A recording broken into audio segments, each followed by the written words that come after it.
Euzu billahi mineşşeytanirracim. Bismillahirrahmanirrahim. Elhamdülillah ve salatu ve selamu ala Resulillah. Değerli arkadaşlar, Kıssahayı Kur'an Farsça dersimizin 33.sünü yapmak üzere birlikteyiz.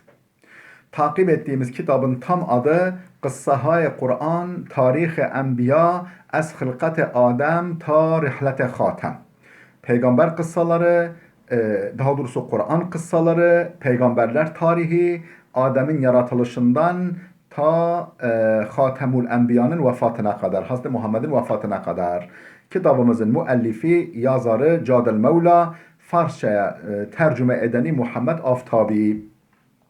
Hazreti İbrahim Aleyhisselam kıssasını okuyorduk.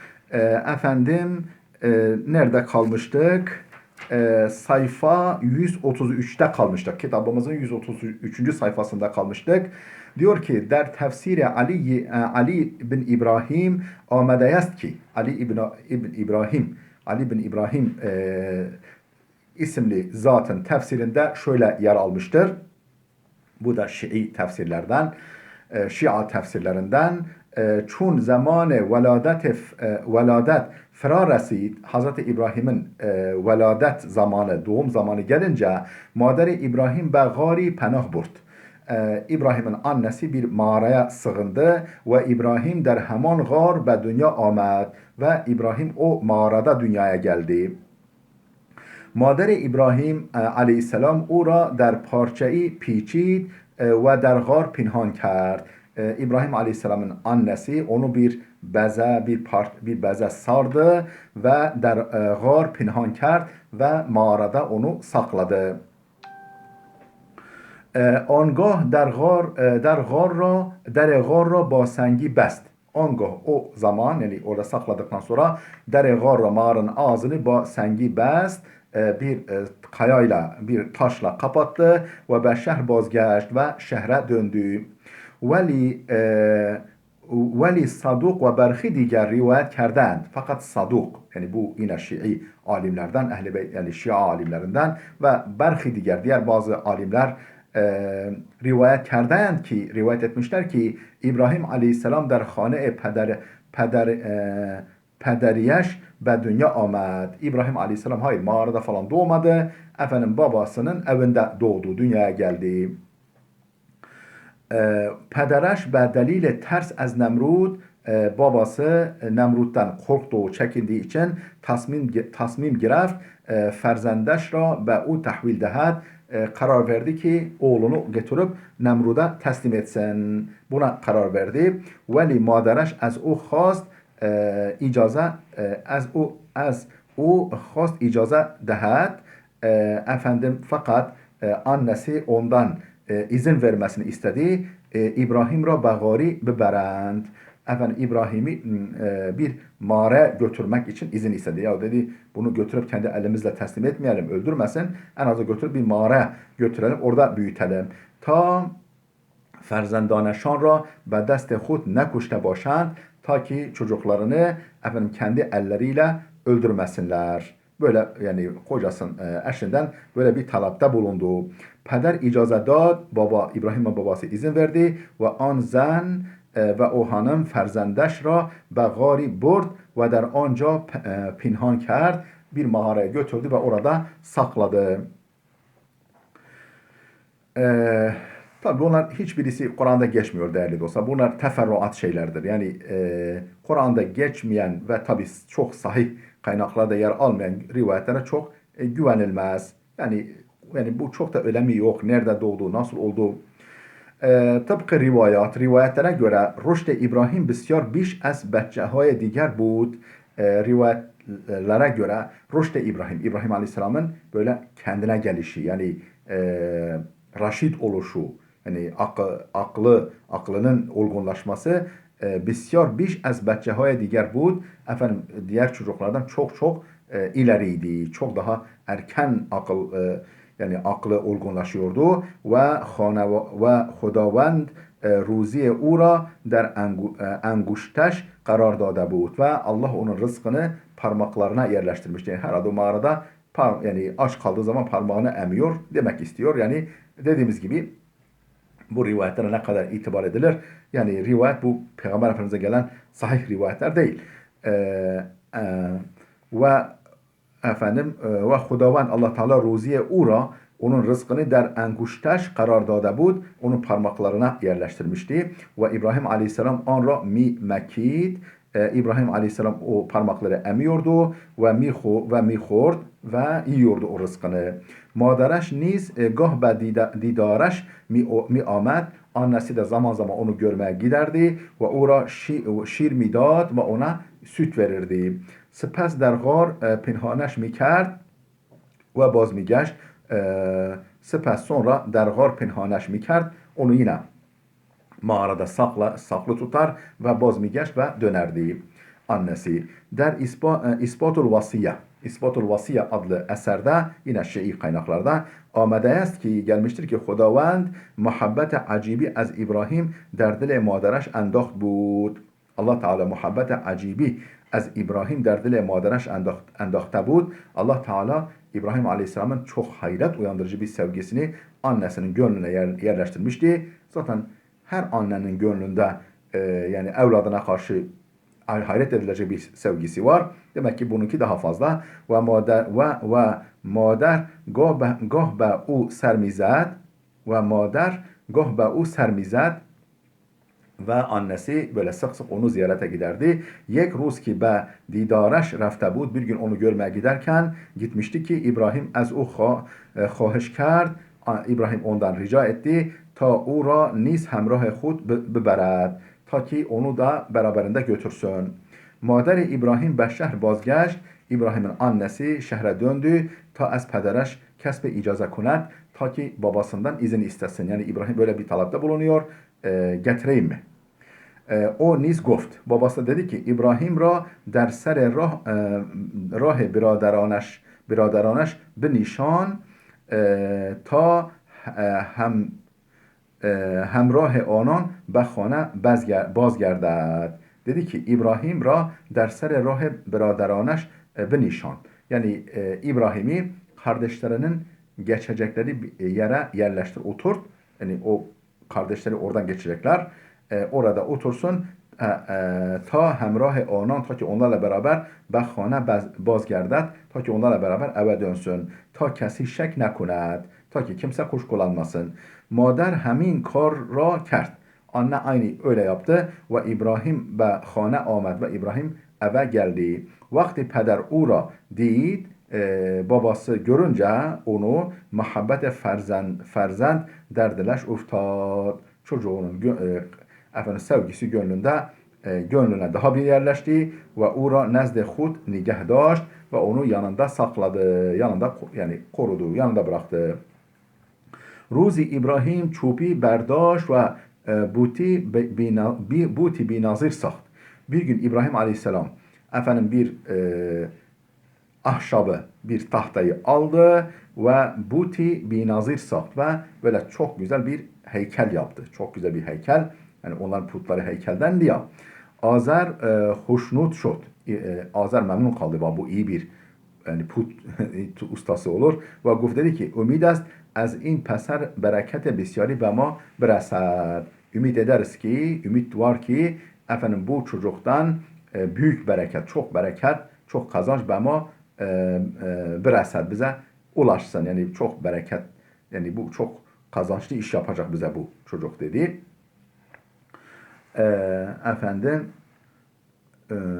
Ama İbrahim dakikayı ba'd fakat İbrahim birkaç dakika sonra kısa bir süre sonra butra şikast. Putu kırdı, o yaptığı heykeli kırdı. Azer az in amel besyar asbani şud. Azer yani atası babası Azer bu işten çok sinirlendi. İbrahim Aleyhisselam گفت. İbrahim dedi ki meğer şuma mikhastid ba in bud çi konid? Acaba siz bu puta ne yapmak istiyorsunuz? Meğer şuma mikhastid ba in put çi konid? Ne yapmak istiyorsunuz? Goftan dediler ki mikhastim ora perestiş konid. Biz ona tapmak istiyoruz o puta. İbrahim با تعجب پرسید. hayretle sordu İbrahim. Aya çizi ra ki be dest khud misazid ya bir şey ki siz kendi elinizle yapıyorsunuz. Perestiş mi konid? ona mı tapıyorsunuz? Kendi ellerinizle yaptığınız şeye mi tapıyorsunuz? Azer guft. Azer dedi ki an kesi ki nabudiye in mülk و saltanat به دست اوی است همین فرزند است. Azer dedi ki an kesi ki nabudiye in mülk و saltanat. İşte bu Nemrud'un mülk ve saltanatının yok olması kendi eliyle olacak kişi hemin ferzende است. İşte bu erkek çocuktur dedi. Bu çocuktur dedi. Babası anladı ki budur bu. Yani Nemrud'un saltanatını yok edecek. Zadgah İbrahim. İbrahim Aleyhisselam'ın efendim Zadgah İbrahim. Nerede doğdu? İbrahim Aleyhisselam zadgah nerede doğdu? Doğduğu yer. در بسیاری از روایات birçok rivayette زادگاه İbrahim جایی به نام گوسی روبا. Efendim İbrahim Aleyhisselam'ın doğduğu yer Gusi Ruba denilen yer. Zikr است. Yani bu şekilde zikrediliyor. Belirti ve Yakut Hamavi in mekan ra nehri der Irak der serzemine Babil daniste. Ve Yakut Hamavi tarihçi Yakut Hamavi in mekan ra bu mekanı yani Gusi Ruba mekanını nehri der Irak der serzemine Babil. Irak'ta Babil ülkesinde bir nehrin civarı diyebiliyor burayı. O şekilde belirtiyor. Ve gufte est ki ve demiştir ki Yakut Hamavi ki Gusa nam yeki az ferzandan Erfakhshat bin Sam bin Nuh bude است. Guş kimdir? Nam yeki az ferzandan Erfakhshat. Erfakhshat'ın erkek çocuklarından biridir. Yani çocuklarından biridir. Kimdir Erfakhshat bin Sam? Sam'ın oğlu bin Nuh. O da Nuh'un oğlu Budayast idi. Yani o da onun oğlu. Yani Nuh Aleyhisselam'ın oğlu Sam'ın oğlu Erfakhshat'ın oğlu'nun çocuklarından biridir bu Gusa. Berhi az muarrikhan. Bazı tarihçiler zadgah Hazreti İbrahim ra şehri Ura yani Ura kenti. İbrahim Aleyhisselam doğum yerini Ura şehri az şehri Babil است ki bu yine Babil şehirlerindendir. Zikr kerden bu şekilde olduğunu söylüyorlar. Yani hani Ura şehri o yani Babil şehirlerinden birisi olan Ura'da doğduğunu söylüyorlar. Der kitabı Edeb ve Ulumul Muneccid Edeb ve Ulumul Muneccid El-Muneccid'in Edeb ve Ulum adlı eserinde amedeye است. Şöyle gelmiştir. Ura nam asari der Irak ve şehri Kildaniyin است. Ura neresi? Asari der Irak ve şehri Kildaniyin است. Yani Irak'ta efendim bir tarihi kalıntılardır ve şehri Kildaniyin است. Yani Kildaniler şehirlerinden ve Irak'taki yani kalıntıları bulunan bir yerdir bu Ura ki İbrahim Halil der anha ve dünya amade است ki İbrahim Aleyhisselam orada dünyaya gelmiştir. Der Kısasul Enbiya gufte şude است ki Kısasul Enbiya'da şöyle gelmiştir ki İbrahim Halil cevani az ehli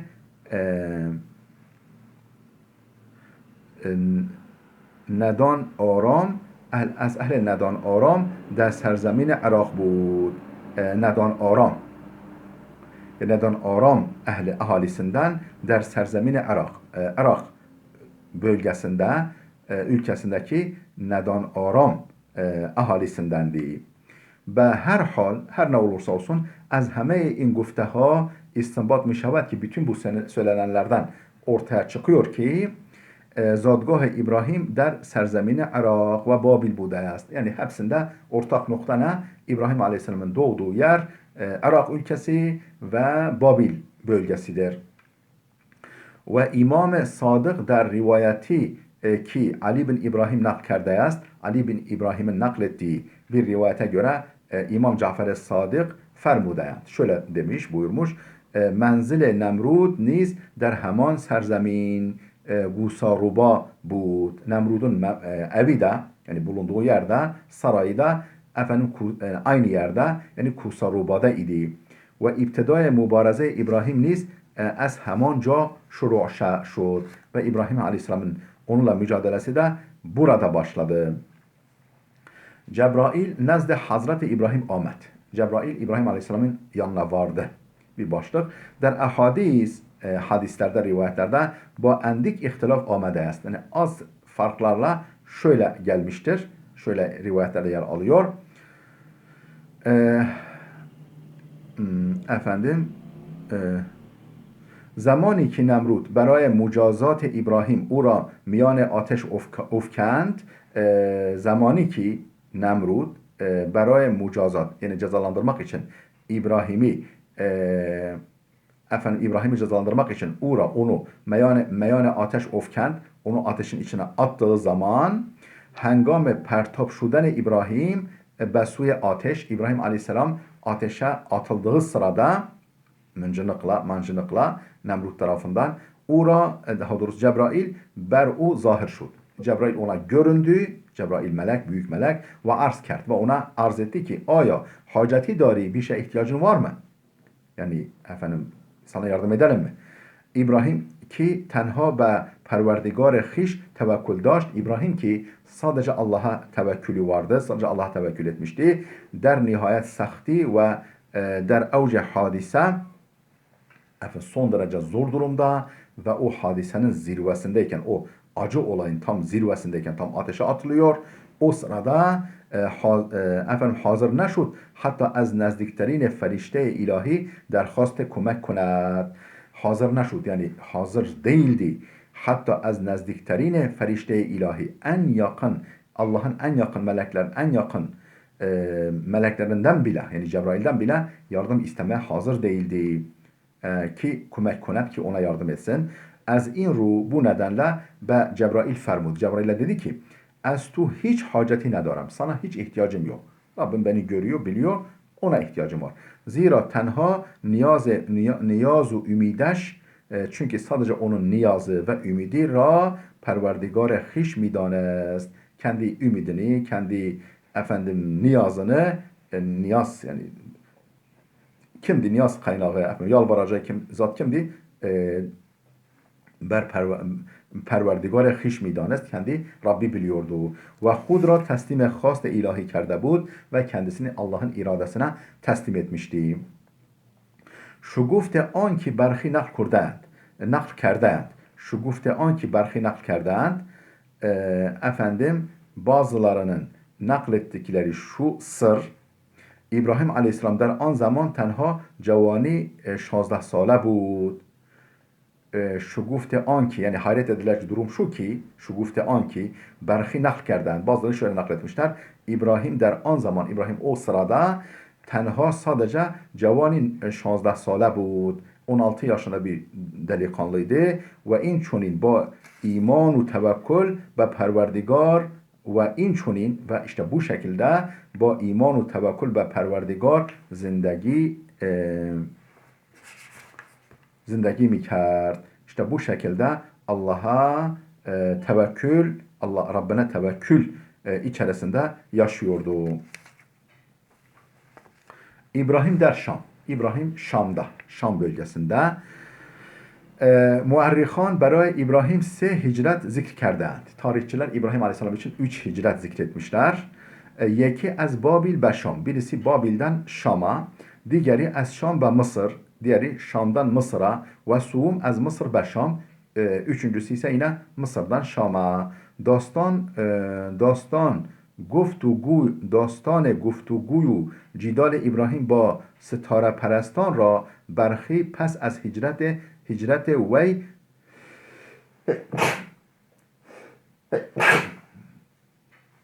elhamdülillah özür dilerim arkadaşlar. Tamam. Diğeri dedik işte 3 tane hicreti var dedik. Dastan guftugu cidal İbrahim. İbrahim Aleyhisselam'ın münakaşası ve mücadelesi با ستاره پرستان را yıldız perestlerle nücum perestlerle olan konuşmaları Kur'an'da geçen ve mücadelesi belki bazı alimler pes az hicreti vey be suye Şam. Onun efendim Şam'a hicretinden sonra Mısır ve Şam efendim از هجرت وی به سوی شام و فلسطین نقل کردند. Yani Şam'a ve Filistin'e hicretinden sonra demişler bu olayı. در Kur'an-ı Kerim tenha dastan hicret-i İbrahim fakat Kur'an-ı Kerim'de sadece İbrahim Aleyhisselam'ın vatanından hicret kıssası var. Tenha dastan hicret-i İbrahim, İbrahim Aleyhisselam'ın hicret hikayesi var. Ez vatanından ve semt Şam yad şude است. Yani vatanından Şam'a olan hicreti kaydedilmektedir. Tabi Şam adı da geçmiyor Kur'an'da. Hudavand der Sure-i Enbiya fermude است. Allah Teala Enbiya suresinde şöyle buyurmuştur. Ve ma İbrahim و لوط را به سرزمینی که آنجا را برای جهانیان برکت دادیم و ما و biz İbrahim و لوط را İbrahim ve Lut'u به سرزمینی که آنجا را برای جهانیان برکت دادیم efendim ehli cihan için efendim yeryüzünde yaşayanlar için bereket verdiğimiz bir memlekete rehayı bahşedim. Efendim kurtuluş bahşettik. Yani onları insanlar için bereket yağdırdığımız, bereketli kıldığımız bir memlekete efendim göndererek onları kurtardık. Der in aya manzur az an serzemin, bu ayette o serzeminde, o memleketten maksat Şam است, Şam'dır. Niye Şam diyor çıkarıyor sonucu? Der cay diğer fermude است. Çünkü başka bir yerde şöyle denmiş. Lut be ve iman avert. Lut İbrahim'e iman etti. Ve guf ki ve dedi ki men be suye perverdigarım muhaceret mikunam. Ben Rabbime doğru hicret edeceğim ki o nirumendu ferzane است. Ki o azizdir, hakimdir. Yani kavidir, نیرومند قویدر و فرزانه است حکیمdir. در اینجا نیز گفتند manzur hemen hicret ve Şam'a است. Yine burayı içinde bu yer hakkında da yine maksadın Şam olduğunu söylemişler alimler. Hudavand der Sure-i Saffat mifermayet. Allah Saffat suresinde şöyle buyurmuş ve İbrahim guft men besuye perverdigarem miravem ben Allah'ıma doğru gidiyorum. Allah'ımın Rabbime doğru gidiyorum ki o mera rehberi خواهد فرمود o bana yol gösterecektir. Ama muarrikhan du hicret diğer را نیز zikr کرده. Fakat tarihçiler iki hicret daha zikrederler İbrahim Aleyhisselam için ve guftand ki ve demişler ki pes az sükunet İbrahim der Şam, İbrahim Şam'a yerleştikten sonra hoşksali şut. Kuraklık oldu, kuraklık yılları oldu ve İbrahim ve naçar, İbrahim yani çaresiz ve Mısır sefer kerd, Mısır'a sefer yani seyahat etti ve der onca mal ve serveti enduht. Efendim orada mal ve servet elde etti. Ama muride hased merdum karar girift. Fakat insanların hasadına maruz kaldı. Hasad ve çekememezliğine maruz kaldı. Ve mecbur şud be Şam bergerdet. Ve Şam'a geri dönmeye mecbur kaldı. داستان گرفتاری ساره به دست پادشاه را در همین سفر نوشته‌اند. داستان گرفتاری ساره به دست padişah yani eşi Sare'nin padişah tarafından yakalanışı hikayesini der hemin sefer növişten bu seferde olduğunu kaydetmişler tarihçiler. Değerli dostlar, videomuz oldukça uzadı. Burada dursun. Gelecek dersimize kadar Allah'a emanet olun.